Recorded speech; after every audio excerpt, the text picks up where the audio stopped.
So we know by now the Las Vegas Raiders have a new GM and a new head coach, but what if I told you a world exists where they could actually bring in a quarterback said coach is very familiar with this offseason based on a few factors that I got to get into in today's video. So I've got to talk about that, some wild things happening to Eagles fans after they won the NFC Championship, and more right after.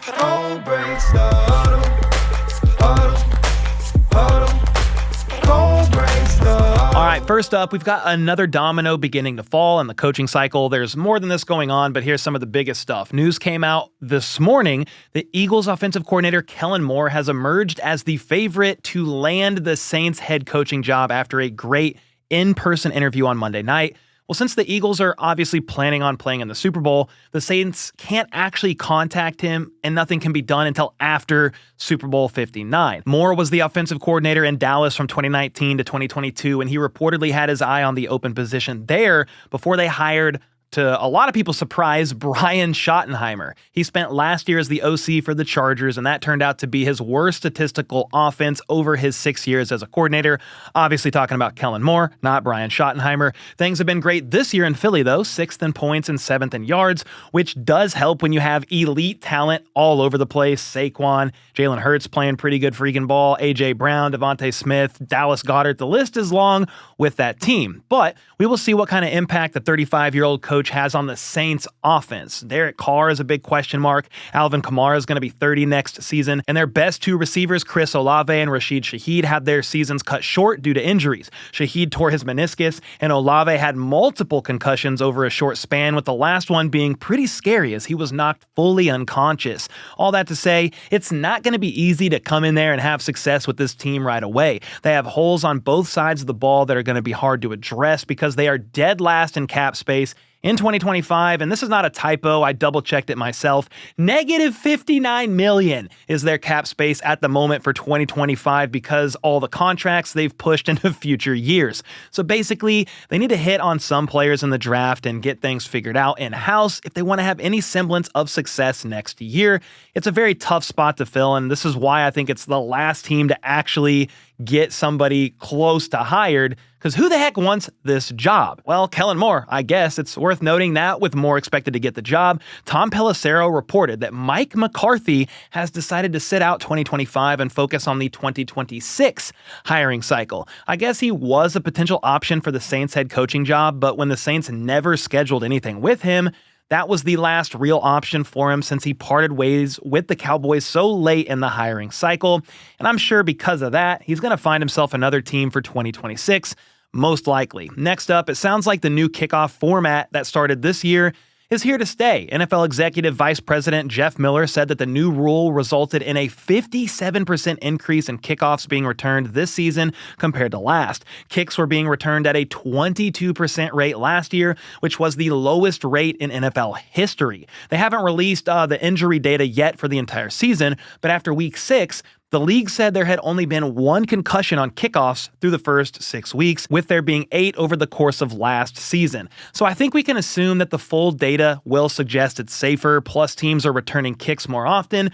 So it's a win-win for everyone, the fans, the players, and the league. Less injuries, more exciting plays, because let's be honest, what is more exciting than somebody housing a kick return? Not much. Last year, there was just 4 kick return touchdowns, but in 2024, there were 7, which is the most since 2021. There were 59 returns of at least 40 yards this season as well, which is the most in the league since 2016. So yeah, I think the new kickoff rule is here to stay, at least for 1 more year, and for now, seems like a pretty big W for all parties involved. The Fox Corporation is also looking at a huge dub by hosting the Super Bowl this year. Apparently, ad spots for the big game are being sold for more than $8 million.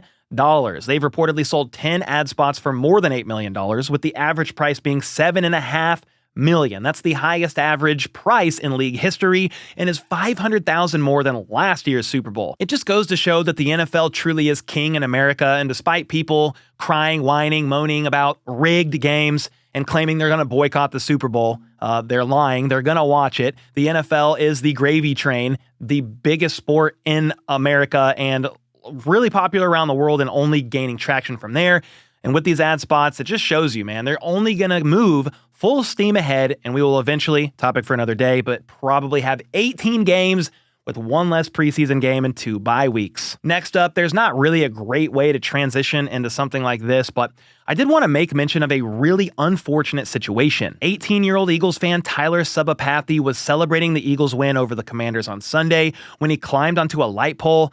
He was a gymnast, I believe, in high school and maybe even at the college he was attending, but he lost his footing, causing him to fall, hit his head, and was taken to the hospital with a brain injury and was sadly pronounced dead on Tuesday. And I bring this up for a couple of reasons. Of course, I want to wish his family and friends nothing but the best and send them some thoughts and prayers, but also to remind everyone to please be safe out there, especially in groups of people. One Eagles fan reportedly fired gunshots into the air when he was in the midst of a crowd, which is so freaking dumb and puts the lives of others at risk for no reason at all. When I was at the Chiefs Super Bowl parade, we know how that went down. I also saw people climbing way up on light poles and was just looking at that like, man, if they fall, that would not end well. So it's just a reminder to please be safe out there. And from here, we got to talk about former Oregon quarterback Dillon Gabriel's record-breaking day at practice for the Senior Bowl. Apparently, he clocked a 74.9 mile per hour fastball. Throw of the football. And to put that into context, the NFL Combine record is 62 miles per hour set by Josh Allen and Joe Milton.